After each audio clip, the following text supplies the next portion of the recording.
भारी बरसात में लोग हुए बेघर, प्रशासन का कहर। देश का कानून भी जिसकी इजाजत नहीं देता, प्रशासन का चोला ओढ़कर गुंडों ने तोड़ दिया 250 गरीबों का घर। देखिए इन सरकारी कर्मचारी एवं अधिकारियों को जो भरी बरसात में गरीबों का झोपड़ा तोड़ते हुए दिखाई पड़ रहे हैं।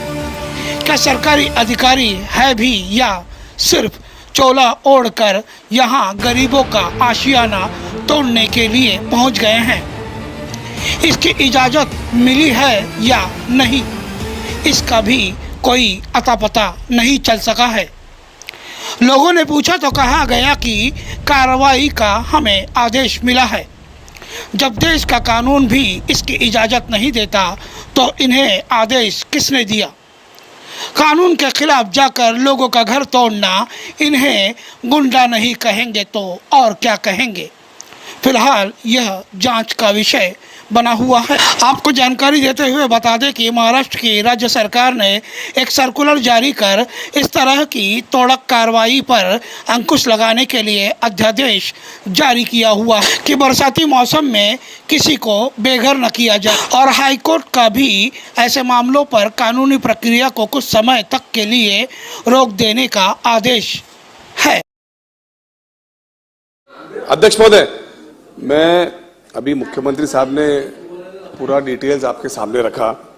मैं मुख्यमंत्री साहब से बताना चाहता हूं कि मुंबई शहर और मुंबई के साथ और 7 जिलों में अलर्ट जो है हवामान खाते ने दिया हुआ है कि बहुत ज्यादा बारिश होने वाली है। सारे डिपार्टमेंट, डिजास्टर डिपार्टमेंट से के सारे डिपार्टमेंट इस काम में लगे हुए हैं कि किस तरीके से लोगों को घरों में पानी नहीं जाए, लोगों की जान बचाई जाए। और इतनी बड़ी घटना इस महाराष्ट्र में हुई और उसी दिन मुंबई शहर में इस अंबोजवाड़ी के अंदर 250 घर जो लोगों के घर थे उनको तोड़ने का काम शुरू। मुंबई के मालोनी इलाके में एक ही दिन पे 250 घर झोपड़े तोड़ने के बाद यहाँ के झोपड़ा वासियों ने सरकार से मदद की गुहार लगाई है। वही झोपड़े तोड़ने के बाद यहाँ पर बाउंड्री वॉल का काम जारी किया। बच्चे लेके कहाँ जाएंगे? अभी इतनी भरी बारिश में तोड़े हैं। महाराष्ट्र में सब रेड अलर्ट किया था, उस टाइम पे आके हमारे झोपड़े तोड़े हैं। छोटे छोटे बच्चे हैं हमारे घरों में। हमारा दूसरा कोई रास्ता नहीं है, कोई घर नहीं है। हम लोग ये घर छोड़ के, ये जगह छोड़ के कहाँ जाएंगे? अभी आप झोपड़े टूटने के बाद में कहाँ रह रहे हैं? वहीं पे पड़े हैं हम, वहीं पे बारिश में ही भीगते पड़े हैं। वे हैं बच्चे हैं मेरे घर के, दोनों बच्चे बीमार पड़े हुए। तो आप सरकार से चाहते क्या हो? हमको कोई सुविधा करके देवे, हमारा बंदोबस्त करके देवे कहीं तो भी। जब आप तोड़े हो बिना नोटिस के तो कम से कम हमारा बंदोबस्त तो करके देवे कहीं पे। कहाँ जाएंगे हम लोग? हम लोग भी महाराष्ट्र के पैदाइशी है, महाराष्ट्र में ही रहने वाले हैं। हम लोग कहीं बाहर से तो आके नहीं बसे हैं, हम यहीं के लोग हैं। असली लोग हैं, महाराष्ट्र में पैदा हुए, महाराष्ट्र में ही रहे, महाराष्ट्र में ही बूढ़े भी हो गए, शायद मरेंगे भी महाराष्ट्र में ही। तो यहाँ से तो बाहर नहीं जाएंगे, तो हम तो यहीं रहेंगे, यहीं बनाएंगे।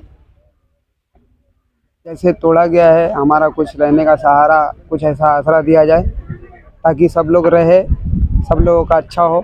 मैं तो बस बारिश में भीगते हुए बैठा हुआ हूँ, बहुत तकलीफ हो रहा है लोगों को। बस मुझे ऐसा लग रहा है कि मैं यहाँ से बल्कि खुदकुशी कर लूँ, क्या कर लूँ, मुझे समझ में नहीं आ रहा है। कहाँ जाए, किस मकाम पे जाए?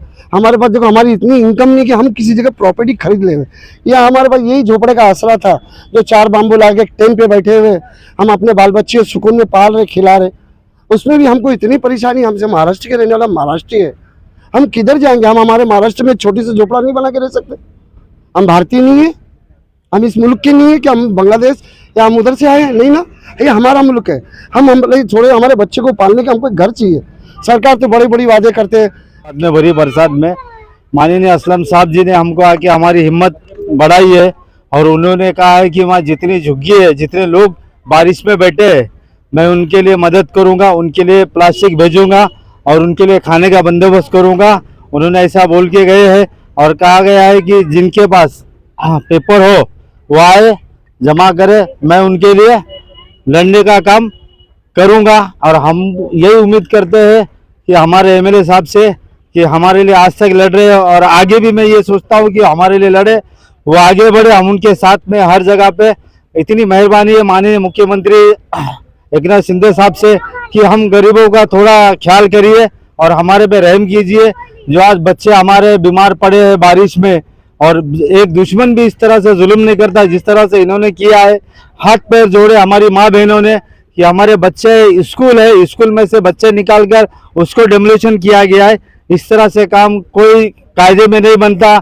ना हाई कोर्ट का JR है, हाई कोर्ट का है, और सरकारी JR है जिसमें तुम बारिश में डेमोलिशन नहीं कर सकते हो। क्या इस तरह से कहीं भी मत करो गरीबों को परेशान। और यही सोचता हूँ कि हमको कोई सहायता देवे, और या कुछ सस्ता वाले हैं बेचारे खाना ला के दे रहे हैं, और कुछ बच्चे लोग हैं जिन्होंने हमारा साथ दिया है कलेक्टर ऑफिस तक के, और वो लोग आए हैं खाना बांट रहे हैं, और उसके बावजूद भी हम यहाँ से नहीं ले हैं। और हमारे लिए कोई घर और कोई छत नहीं है।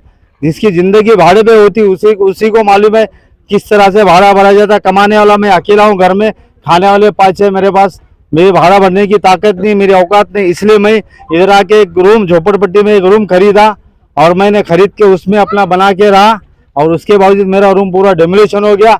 आज मैं मेरे 2 बच्चे किसी के घर में रखा हूँ, 1 बच्ची किसी के घर में रखा हूँ, और मैं रिक्शा चलाता हूँ। मैं रिक्शा में ही रात में सो रहा हूँ, इधर ही सो रहा हूँ। कोई लोग खाना लाके बांट रहे, वही खा रहे, उसी पे हम लोग गुजारा चला रहे। कलेक्टर डिपार्टमेंट हो, चाहे महानगर पालिका का डिपार्टमेंट हो, चाहे पुलिस का डिपार्टमेंट हो, अगर हाईकोर्ट का आदेश है कि बरसात के अंदर किसी के घर नहीं तोड़े जाएंगे, महाराष्ट्र गवर्नमेंट का अपना खुद का JR है कि बरसात के अंदर किसी के घर नहीं तोड़े जाएंगे, ऐसी परिस्थिति के अंदर पूरी बारिश के अंदर 250 लोगों के घर का सामान के सहित उद्ध्वस्त किया गया, और उस बारिश की वजह से 2 बच्चे आज हॉस्पिटल के अंदर एडमिट। तो मैं सरकार से यह निवेदन करता हूं कि ऐसी परिस्थिति होते हुए ऐसा क्या हो गया था कि अचानक उनको ये झोपड़े तोड़ने का काम करना पड़ा, और उनकी वजह से इतने लोगों को बेघर करने का काम पड़ा। मैं सरकार से निवेदन करता हूं कि वो ताबड़तोड़, चाहे वो पुलिस डिपार्टमेंट हो, चाहे कलेक्टर का हो, चाहे BMC का हो, अगर JR सरकार का है ये तीनों पे लागू होता है, हाईकोर्ट का ऑर्डर है तो तीनों पे लागू होता है।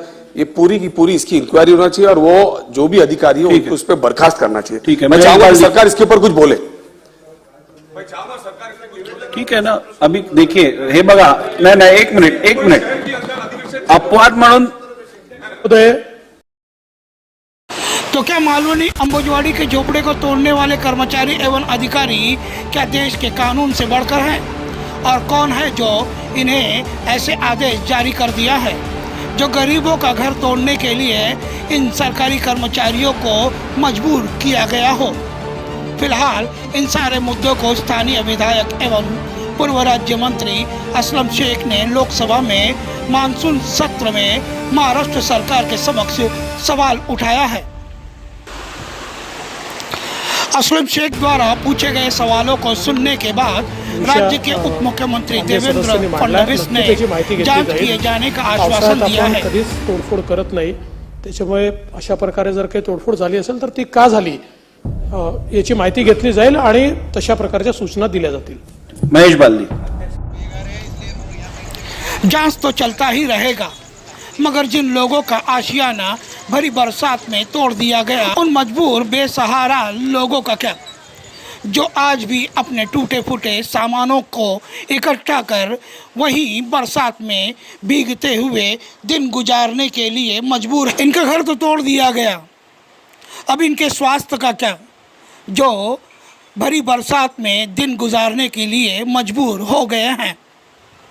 क्या गरीब सिर्फ लोगों के अत्याचार सहने के लिए पैदा हुए हैं? क्या इन्हें जीने का अधिकार नहीं है? मुंबई से इस्माइल शेख की रिपोर्ट, इंडियन फास्ट फैक्ट।